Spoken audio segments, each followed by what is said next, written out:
Welcome to USA Homeless Crisis. My name is David, and today I have with me my friend Lindsay. And how are you doing today, Lindsay? Good. That's great. And I saw Lindsay over here, and I want to come give Lindsay some assistance. And Lindsay want to tell us about her homeless story and her homeless journey, and to let people know what's going on out here in the homeless life with the women. So, Lindsay, tell us, how did you become homeless? Pretty much fighting with my brothers and sisters, and also not liking to be in the house. Just got in a fight with my dad and got kicked out, and after that started being out here with my older kids, and now then it's a fight and struggle to help them and just try to make things better. Lindsay, where are you originally from? Fort Worth. Okay. And how long have you been homeless? About 4 years. No, going on 5 years. 4 or 5 years? That has been a long time being home. Like if I'm really severely sick or like get changes of clothes here and there, but most of the time I'm out here. Lindsay, what did you do before you became homeless? I was actually a Montessori teacher. I went to Ogle School, and then I also became a Montessori teacher and got my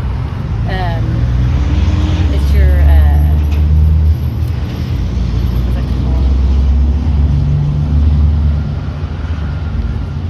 called? And do you remember what actually caused your becoming homeless? Fighting with brothers and sisters. My brother had said that I had stolen something from my niece, which I never did. Her clothes, and I never did because I had plenty of clothes. And told my dad, and pretty much my dad kicked me out of the house. Have you spoken with your dad since this? Now my dad's passed, so. Oh, I'm sorry to hear that. I got to right before he passed away, and he had told me he had cancer. So we still wasn't even on 100% good terms whenever he passed. So that was hard on me. Oh, we're sorry to hear that.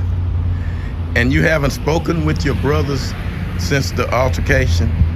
With my brother and my sister? Yes, ma'am. Last time I spoke with my sister, we actually didn't fight, but it wasn't on great terms either. She just didn't say anything to me. My brother, last time I saw him, he told me I couldn't be at the house, and pretty much I told him I could. And I've gone to jail like a few times because of my sister calling in on me. And the cop said, the only reason I went to jail is because I hit her. But really, they said she couldn't do nothing because it was my grandma's house. It was under her name. So really, I have just as much right as she has to be there. Well, I'm sorry to hear that. Lindsay, where do you stay at out here? Friends, places that I go to, like I have land of my family's that I can go to. So either friends are on the land, or like I have a few different places, or worked at a Montessori school, so some of my parents, friends that I've grown up with, we all stay together. And with my kids, I'm out here. My older kids that are 20-something years old, I guess they had problems at home or whatever, or they just like being out here together.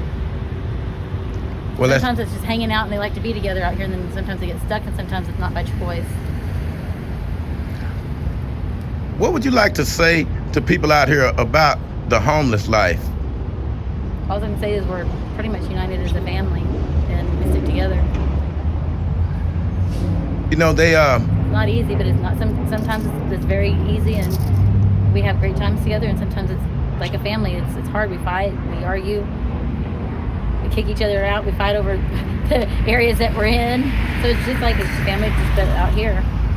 We just make it what we can. Okay. I want to ask you this. The President of the United States have signed a homeless bill, and part of the bill is saying that people out there that's homeless, they could be forced into treatment, whether it's for mental illness or for drug addiction, and that's forced treatment without your compliance. What do you have to say about that? That the president can actually have people come out here and pick up homeless people and force them to get treatment?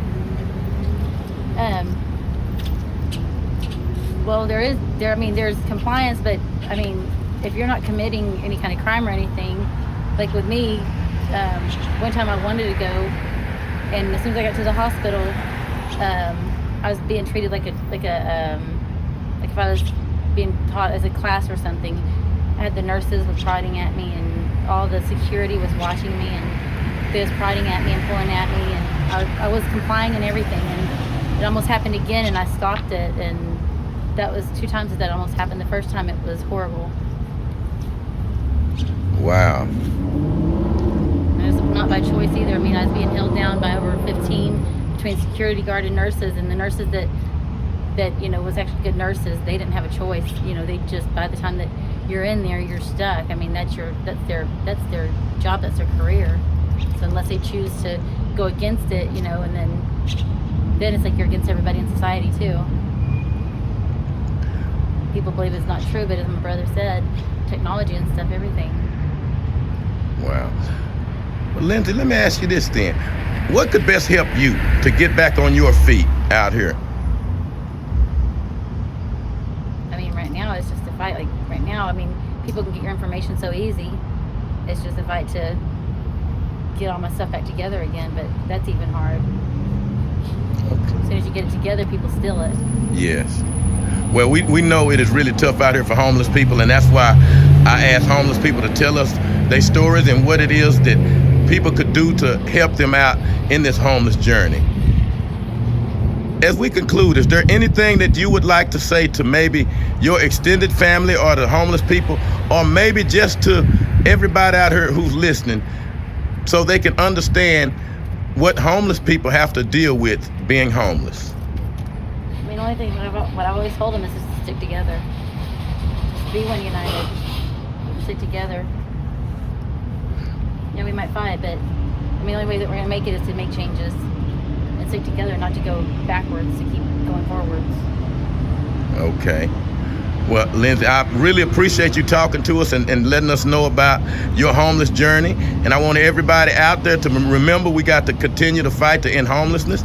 And whenever you see someone homeless, stop and talk to them and ask them, is there anything you could do for them? And they maybe want to talk to you about their homeless journey. And maybe, you may can get a glimpse into what homeless people have to go through. And Lindsay, let me give you some money to get you something out here. I know it's hot, and I normally have water and stuff. Is there an area that you may be in case people would like to come by and offer you some assistance? Usually like Rockies area. Okay. Like the Rockies over like on Seminary, either there or over here too. Okay.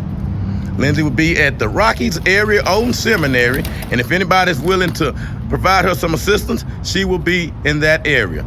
Thank you so much, Lindsay, and God bless you. And let's keep up the fight to end homelessness. Thank you. That was, I'm glad you did that.